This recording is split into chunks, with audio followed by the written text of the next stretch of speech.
Welcome! Today, we're digging into the surprising return of a truly controversial classic, Dragon Quest VII.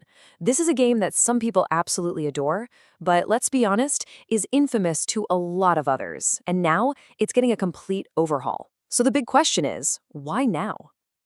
Right, let's just jump straight into the big question that had so many fans scratching their heads when Dragon Quest VII Reimagined was announced.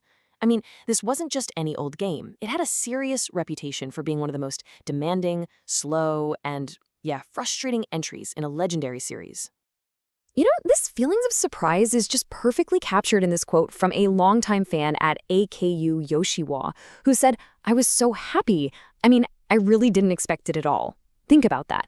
Even the most dedicated players, the ones who knew the game's complicated history, were totally stunned. A full-on reimagining? It felt like a massive, completely unexpected gamble.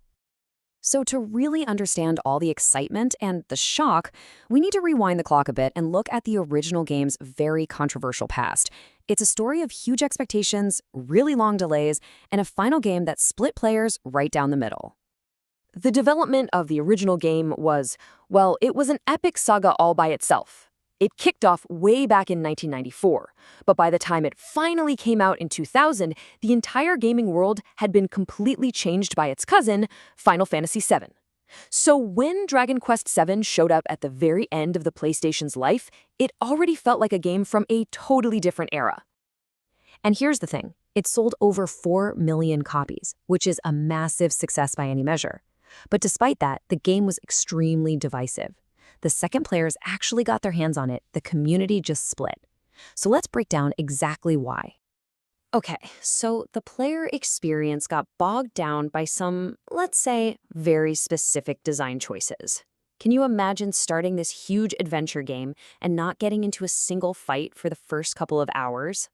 The main gameplay was all about hunting for these tiny, hidden stone fragments just to move the story forward, which often left people stuck and just plain frustrated. It created a loop that felt way more like work than play. And the sheer amount of time this game demanded was just staggering.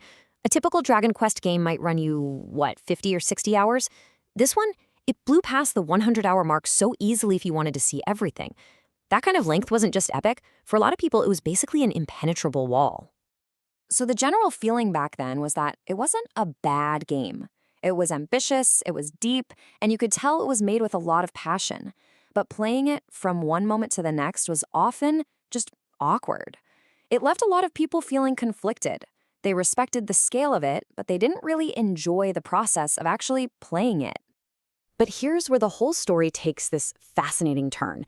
The very things that made it so frustrating for some people are the exact same things that make it a masterpiece for others, especially for players who come back to it years later.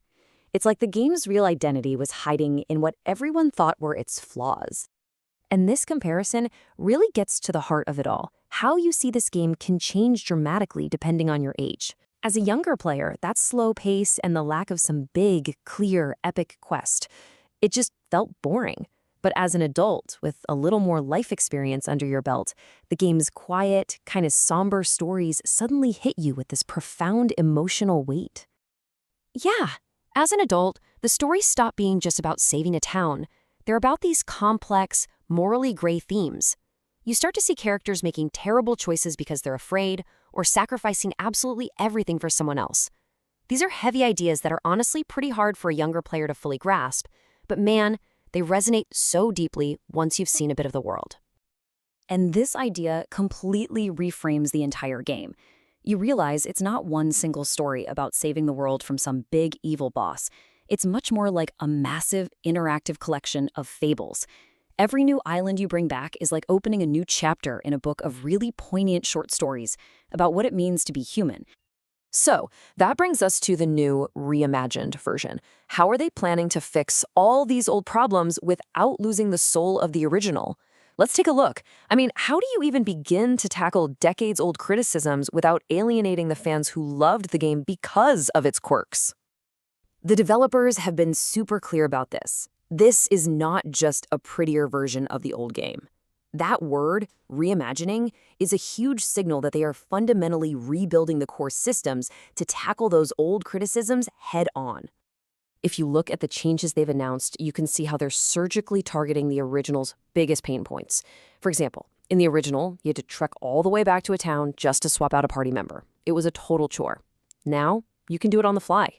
And the job system, which was famous for being a grind fest, is getting streamlined to focus on the more interesting human professions.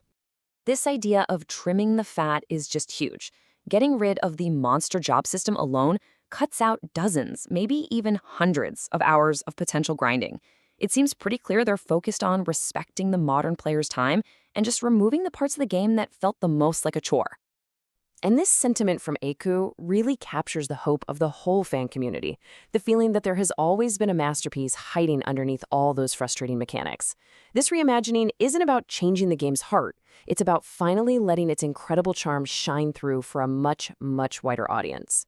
Ultimately, the return of Dragon Quest VII leaves us with a really fascinating thought about art and our relationship with it. It suggests that maybe some creations aren't meant to be fully understood the day they're released. Sometimes, a piece of art is just waiting for us, the audience, to grow into it, waiting for a time when what was once seen as a flaw can finally be recognized as its greatest strength.